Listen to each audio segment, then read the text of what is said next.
O sacerdócio de Cristo é eterno. Sendo assim, se houvesse uma maneira de alcançar a perfeição por intermédio do sacerdócio levítico, considerando que durante sua vigência a lei foi entregue ao povo, por qual razão haveria ainda necessidade de se levantar outro sacerdote, conforme a origem de Melquisedeque e não de Arão? Pois, mudando o sacerdócio, obrigatoriamente ocorre também mudança de lei, porque aquele sobre quem se fazem estas afirmações pertencia a outra tribo, da qual ninguém jamais havia servido diante do altar, porquanto é bem sabido que o nosso Senhor descende de Judá, tribo da qual Moisés nada fala quanto a sacerdócio.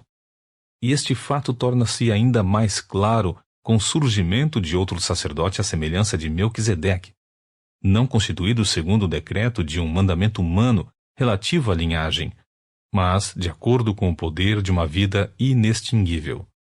Porque sobre ele está escrito: Tu és sacerdote para sempre, conforme a ordem de Melquisedeque. Assim, o mandamento anterior é anulado por causa de sua fragilidade e inutilidade, pois a lei jamais conseguiu aperfeiçoar nada, sendo, portanto, estabelecida uma esperança muito superior, por meio da qual temos pleno acesso a Deus. E não foi sem juramento que esse fato se deu. Outros se fizeram sacerdotes sem qualquer juramento. No entanto, ele se tornou sacerdote com juramento, no momento em que Deus declarou: O Senhor jurou e não se arrependerá. Tu és sacerdote para sempre. Jesus transformou-se, por essa razão, na garantia de uma aliança superior. Por isso, aqueles sacerdotes têm surgido em maior número, pois são impedidos pela morte de continuar o ministério. Contudo, considerando que vive para sempre, Jesus tem um sacerdócio perene. Concluindo, ele é poderoso para salvar definitivamente aqueles que, por intermédio dele, achegam-se a Deus, pois vive sempre para interceder por eles.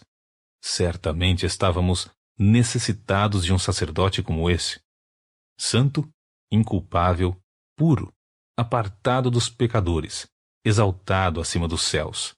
Diferentemente dos outros sumos sacerdotes, ele não precisa oferecer sacrifícios dia após dia, que oferecem primeiro por seus próprios pecados, e somente depois pelos pecados do povo, porque no momento em que ofereceu a si mesmo, realizou esse sacrifício de uma vez por todas.